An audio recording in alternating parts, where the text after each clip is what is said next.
আমরা সাময়িক সুখের জন্য সত্যকে উপেক্ষা করি। একা মরে যাও, কিন্তু কখনো কারো কাছে ভালোবাসা ভিক্ষা করো না।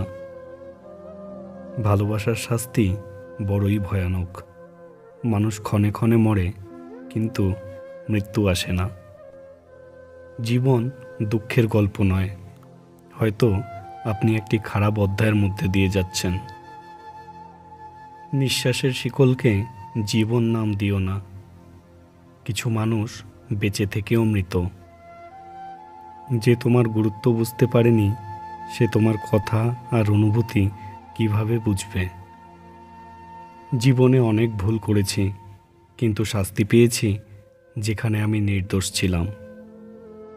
এই পৃথিবীতে তোমাকে ডুবানোর জন্য অনেক মানুষ আছে, যাদের তুমি সাঁতার শিখিয়েছ। কিছু না বলে নীরবে সব কিছু মেনে নেওয়া, এটাও কাউকে ভালোবাসার একটা ভিন্ন উপায়। জীবনে ঝড়েরও দরকার আছে।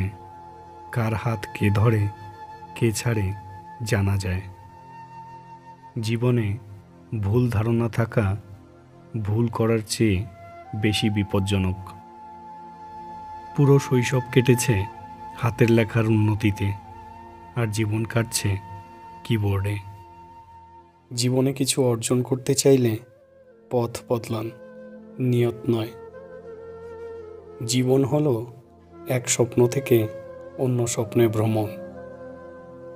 জীবন সুন্দর হয় যদি আপনি সঠিক ব্যক্তির সাথে থাকেন। হৃদয়ের চেয়ে নিরাপদ স্থান পৃথিবীতে আর নেই, কিন্তু এখান থেকেও অধিকাংশ মানুষ নিখোঁজ হয়। যদি জীবনকে বুঝতে চাও, তাহলে পিছনে তাকাও। আর যদি জীবনকে বাঁচতে চাও, তাহলে সামনের দিকে তাকাও। প্রত্যেকেই কারো জীবনকে আলোকিত করার জন্য সূর্য হতে চায়। তবে কেন চাঁদ নয় কারো অন্ধকার সময়ে আলোকিত হতে? কখনো কখনো আমরা কারো কাছে ততটা গুরুত্বপূর্ণ নই যতটা আমরা ভাবি। কাউকে ভুল ভাবার আগে অবশ্যই তার পরিস্থিতি বোঝার চেষ্টা করুন। নিজের কষ্ট নিজের থেকে বেশি আর কেউ বুঝতে পারে না। জীবনে এমন একটা সময় আসে যখন সব কিছু ঠিক হয়ে গেলেও মানুষ হাসতে ভুলে যায়। কথাগুলো আপনাদের কেমন লাগলো অবশ্যই কমেন্ট করে জানাবেন। আর হ্যাঁ, চ্যানেলটি সাবস্ক্রাইব করতে ভুলবেন না।